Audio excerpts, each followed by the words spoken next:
नमस्कार दोस्तों, स्वागत है आपका मेरे चैनल पे। दोस्तों, जैसा कि आप जानते हैं कि 83 तेजस फाइटर जेट के लिए डील फाइनल हो चुकी है और ये लगभग 45 से 48 हजार करोड़ रुपए की डील है। इस हिसाब से पर फाइटर जेट की कीमत $75 मिलियन रुपए आती है। तो ऐसे में दोस्तों, अब क्या ये जायज है प्राइस, या अगर इसका कंपटीशन किया जाए अन्य फाइटर जेट से तो ये किस तरह से सही है या गलत है, आज इसी के ऊपर चर्चा करेंगे। चलिए दोस्तों शुरू करते हैं। तो दोस्तों, जो डील हुई है लगभग 45 हजार करोड़ रुपए की, उसी के साथ ही इंफ्रास्ट्रक्चर के लिए, डिजाइन और डेवलपमेंट के लिए भी 1202 करोड़ रुपए दिए गए हैं। इस डील के अंदर 73 LCA तेजस MK-1A फाइटर एयरक्राफ्ट मिलेंगे और 10 LCA तेजस MK-1 ट्रेनर एयरक्राफ्ट मिलेंगे और हर एयरक्राफ्ट की कीमत इसी हिसाब से $75 मिलियन या फिर 550 करोड़ रुपए आ रही है, जो कि दोस्तों बहुत ज्यादा है जैसा कि हमने सोचा था उससे। हालांकि दोस्तों, जब ये डील हो रही थी पहले, तो ये 599 करोड़ रुपए का पर एयरक्राफ्ट पड़ना था, यानी कि $81 मिलियन,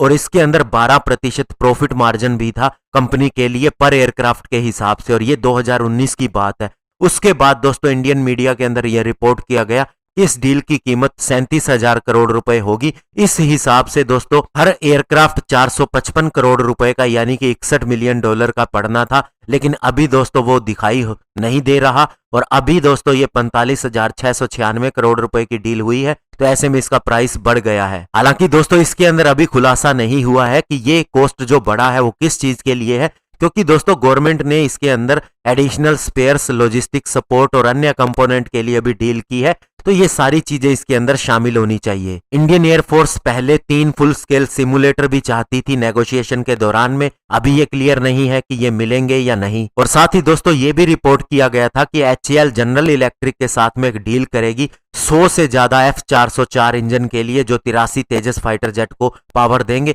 और 17 एडिशनल इंजन इसलिए लिए जा रहे हैं ताकि इन्हें अगर बदलना पड़े तो स्पेयर इंजन काम में आ जाए, और इस हिसाब से पर इंजन की कीमत $6 से $7 मिलियन पड़नी थी। और दोस्तों, ये भी कंफर्म होता दिखाई दे रहा है कि इस डील के अंदर वेपन पैकेज शामिल नहीं है, तो इस हिसाब से ये एडिशनल कॉस्ट आ रहा है।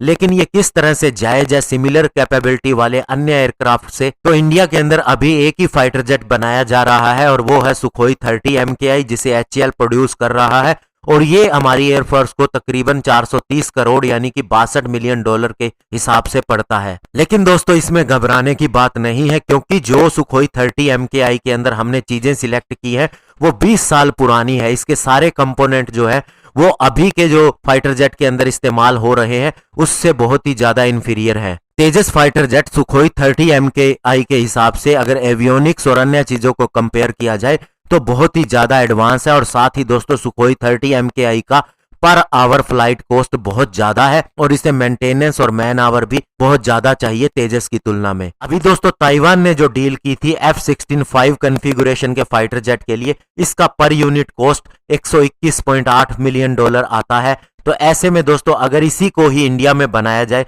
तो इसका कॉस्ट 10 से 20% और भी बढ़ जाएगा, क्योंकि इंडिया के अंदर हाई मैन आवर जरूरत होती है। और इसी F-16 का जो F-21 वर्जन है, जो यूएस के द्वारा इंडिया को 114 फाइटर जेट खरीदने के लिए दिया गया था, वो भी हमें ज्यादा कॉस्ट करता है। इसके अलावा अगर हम बात करें F-18E फाइटर जेट की, तो ये भी लगभग $140 मिलियन पर यूनिट के हिसाब से कॉस्ट करता है। और इसके अलावा आप पाकिस्तान के JF-17 ब्लॉक 2 का भी उदाहरण देख लीजिए, जिसे पाकिस्तान ने अभी प्रोक्योर किया है। तो दोस्तों, पाकिस्तान एयरफोर्स ने जब JF-17 ब्लॉक 1 प्रोक्योर किया था तो इसकी कीमत 19 से 20 मिलियन पर यूनिट कॉस्ट थी 2009 के अंदर। तो ये माना जा रहा था कि ब्लॉक 2 को यह 25 से 30 मिलियन पर यूनिट के हिसाब से प्रोक्योर करेगा। और नाइजीरिया ने यही fighter jet JF-17 block 2 $184.3 million के अंदर प्रोक्योर किया है, जिसके अंदर केवल 3 ही यूनिट शामिल है, जिसका मतलब ये है कि एक यूनिट का कॉस्ट $60 मिलियन आता है। तो ये जो पाकिस्तान को JF-17 मिला है उससे काफी ज्यादा कॉस्टली है। और साथ ही ब्लॉक 2 के अंदर ना तो AES से रडार आता है, ना ही अन्य चीजें ऐसी आती हैं जो तेजस MK-1A के अंदर है, फिर भी ये कॉस्ट उतना ही करता है। हालांकि दोस्तों, इसे JF-17 ब्लॉक 3 के साथ कंपेयर जरूर किया जा सकता है, लेकिन इसके भी अभी प्राइस पूरी तरह से सामने नहीं आए हैं, और माना यह जा रहा है कि इसका estimate cost per fighter jet के लिए $65 से $70 मिलियन हो सकता है। इसके अलावा दोस्तों, हम बात कर लें ग्रिपन CD की, तो इसका भी जो प्राइस दिया गया था पहले वो 60 से $63 मिलियन पर यूनिट था।